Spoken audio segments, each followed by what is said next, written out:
5 gabay para sa masayang buhay. The first one is free your heart from hatred. Magpatawad ka, huwag ka magtatanim ng sakit ng loob. The second is free your mind from worries. Marami tayong mga takot sa buhay, hindi naman lahat yan magkakatotoo. Third is to free ourselves from greed and selfishness.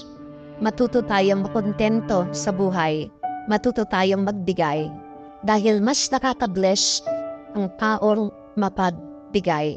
Fourth is, you must free yourself from other people's expectations. Kailangan nating tanggapin, hindi lahat ng tao magugustuhan tayo. Pero dapat, huwag nating ikisama ng loob yun. Not everybody will love you, but that's okay. Accept that, be happy. And number 5, we must free ourselves from sin.